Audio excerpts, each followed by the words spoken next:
Tempo comum, primeira semana, sábado. Tema 6. Conviver com todos. Pontos a meditar. 1. Um cristão não pode estar fechado em si mesmo. Jesus Cristo, modelo de convivência. 2. A virtude humana da afabilidade. 3. Outras virtudes necessárias para o convívio diário. Gratidão, cordialidade, amizade, alegria, otimismo, respeito mútuo. Pelo sinal da Santa Cruz, livrai-nos Deus nosso Senhor dos nossos inimigos. Em nome do Pai, do Filho e do Espírito Santo. Amém. Meu Senhor e meu Deus, creio firmemente que estás aqui, que me vês, que me ouves. Adoro-te com profunda reverência. Peço-te perdão dos meus pecados e graça para fazer com fruto este tempo de oração. Minha Mãe Imaculada, São José, meu Pai, Senhor, meu anjo da guarda, intercedei por mim.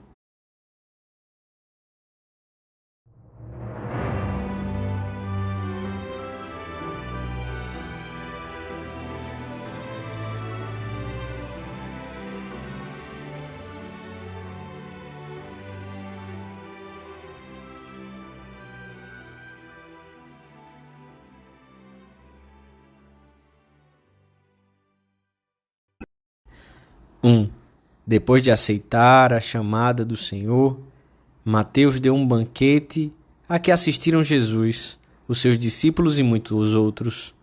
Entre estes havia muitos publicanos e pecadores, todos amigos de Mateus. Os fariseus surpreenderam-se ao verem Jesus sentar-se para comer com esse tipo de pessoas, e por isso disseram aos seus discípulos: por que come ele com publicanos e gente de má vida? Mas Jesus encontra-se à vontade entre pessoas tão diferentes. Sente-se bem com todos porque veio salvar a todos. Não tem necessidade de médicos sãos, mas os enfermos. Jesus dá-se bem com os tipos humanos e caracteres mais variados. Com um ladrão convicto, com as crianças cheias de inocência e simplicidade, com homens cultos e sérios como Nicodemos e José de Arimateia, com mendigos, com leprosos. Esse interesse revela-nos as suas ânsias salvadoras, que se estendem a todas as criaturas de qualquer classe e condição. O Senhor teve amigos como os de Betânia, onde é convidado ou se faz convidar em diversas ocasiões. Lázaro é o nosso amigo. Tem amigos em Jerusalém, os quais lhe emprestam uma sala para celebrar a Páscoa com seus discípulos. E conhece também aquele que lhe emprestará um burrinho para sua entrada solene em Jerusalém, que os discípulos poderão desatá-lo e trazê-lo sem pedir licença a ninguém.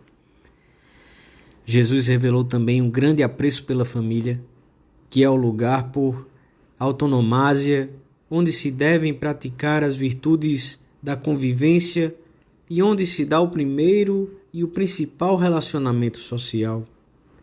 É o que nos mostram os seus anos de vida oculta em Nazaré, o que o evangelista ressalta sublinhando, ao invés de muitos outros pequenos fatos que poderia ter nos deixado, que Jesus, menino, estava sujeito aos seus pais, a fim de ilustrar o amor de Deus para com os homens. O Senhor serve-se da imagem de um pai que não dá uma pedra ao filho se este lhe pede um pão, ou uma serpente se lhe pede um peixe.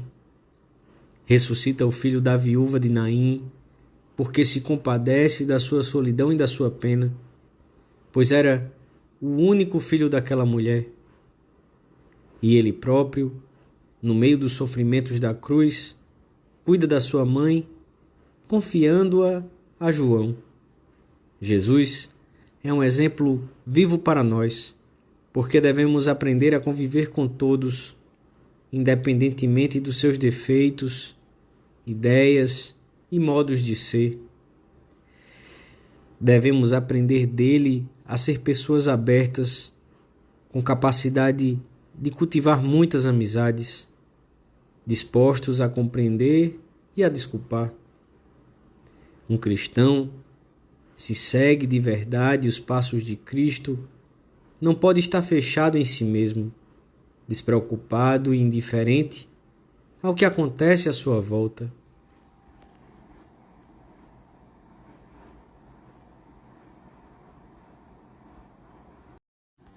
Dois.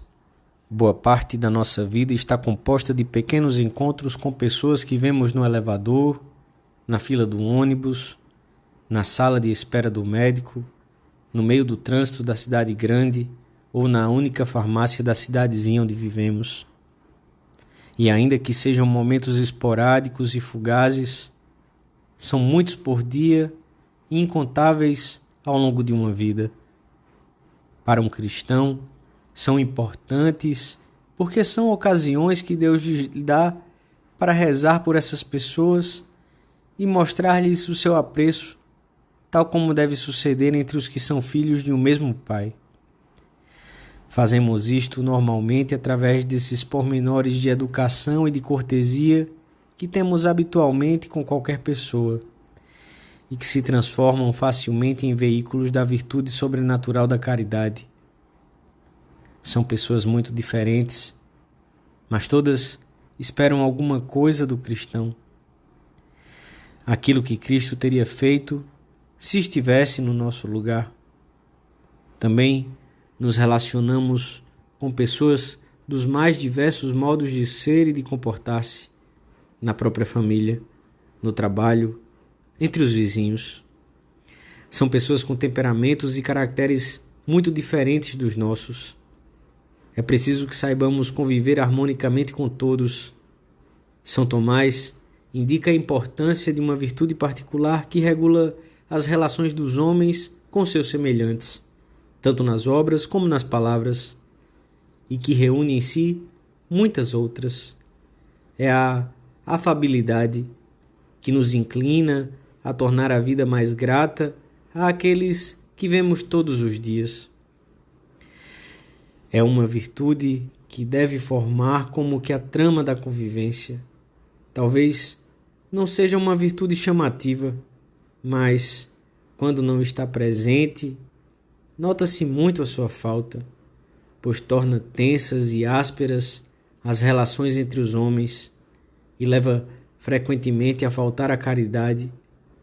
Opõe-se, pela sua própria natureza, ao egoísmo, ao gesto ofensivo, ao mau humor, à falta de educação, ao desinteresse pelos gostos e preocupações dos outros.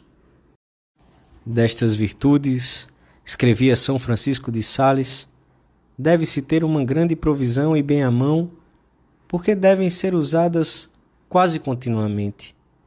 O cristão saberá converter os inúmeros detalhes da virtude humana da afabilidade em outros tantos atos da virtude da caridade, vivendo-os também por amor a Deus.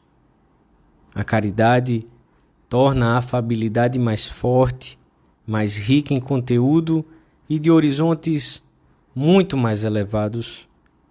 Uma e outra devem ser praticadas também quando se faz necessário tomar uma atitude firme. Tens que aprender a dissentir dos outros, quando for preciso, com caridade, sem te tornares antipático. Mediante a fé e a caridade, o cristão sabe ver nos seus irmãos os homens, filhos de Deus, que sempre merecem o maior respeito e as melhores provas de consideração e de delicadeza. Como não há de estar atento às 1000 oportunidades que qualquer dos seus dias lhe oferece? 3. São muitas as virtudes que facilitam e tornam possível a convivência. A benignidade e a indulgência levam-nos a julgar as pessoas e as suas atuações de forma favorável, sem nos determos excessivamente nos seus defeitos e erros. A gratidão é essa evocação afetuosa de um benefício recebido com o desejo de retribuí-lo de alguma forma, quanto mais não seja com um obrigado ou coisa parecida. Custa muito pouco sermos agradecidos e o bem que fazemos é enorme. Se estivermos atentos aos que estão à nossa volta, notaremos como é grande o número de pessoas que nos prestam constantes favores. A cordialidade e a amizade facilitam muito a convivência diária. Como seria formidável que pudéssemos chamar amigos aqueles com quem trabalhamos ou estudamos, aqueles com quem convivemos ou com quem nos relacionamos. Amigos, e não apenas colegas ou companheiros. Isso seria sinal de que vamos desenvolvendo muitas virtudes humanas que fomentam e tornam possível a abertura aos outros. O ânimo desinteressado, a compreensão, o espírito de colaboração, o otimismo, a lealdade. Amizade particularmente profunda é a que deve existir no seio da própria família, entre irmãos, com os filhos, com os pais. No convívio diário, a alegria manifestada num sorriso oportuno ou num pequeno gesto amável abre as portas de muitas almas que estavam a ponto de fechar-se ao diálogo ou à compreensão. A alegria anima e ajuda a superar as inúmeras contrariedades que a vida nos traz. Uma pessoa que se deixe dominar habitualmente pela tristeza e pelo pessimismo, que não lute por sair desse estado rapidamente, será sempre um lastro, um pequeno câncer para os que convivem com ela.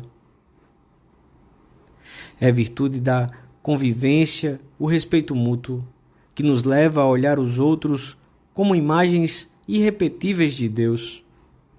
No relacionamento pessoal com o Senhor, o cristão aprende a venerar a imagem de Deus que há em cada homem, mesmo naqueles que, por alguma razão, nos parecem pouco amáveis, antipáticos ou insossos.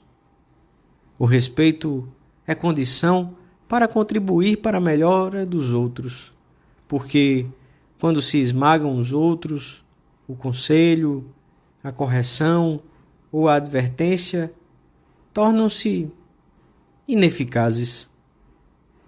O exemplo de Cristo inclina-nos a viver amavelmente abertos aos outros, a compreendê-los, a olhá-los com uma simpatia prévia e sempre crescente, que nos leva a aceitar com otimismo o entrançado de virtudes e defeitos que existe na vida de qualquer homem. É um olhar que chega às profundezas do coração e sabe encontrar a parte de bondade que há em todos. Muito próxima da compreensão está a capacidade de desculpar prontamente. Viveríamos mal a nossa vida cristã se ao menor choque se esfriasse a nossa caridade e nos sentíssemos distantes das pessoas da família ou daqueles com quem trabalhamos.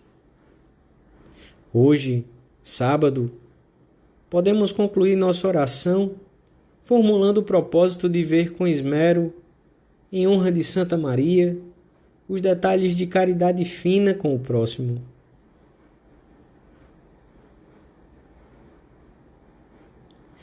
Dou-te graças, meu Deus, pelos bons propósitos, afetos e inspirações que me comunicaste nesta meditação. Peço-te ajuda para os pôr em prática. Minha Mãe Imaculada, São José, meu Pai e Senhor, meu anjo da guarda, intercedei por mim.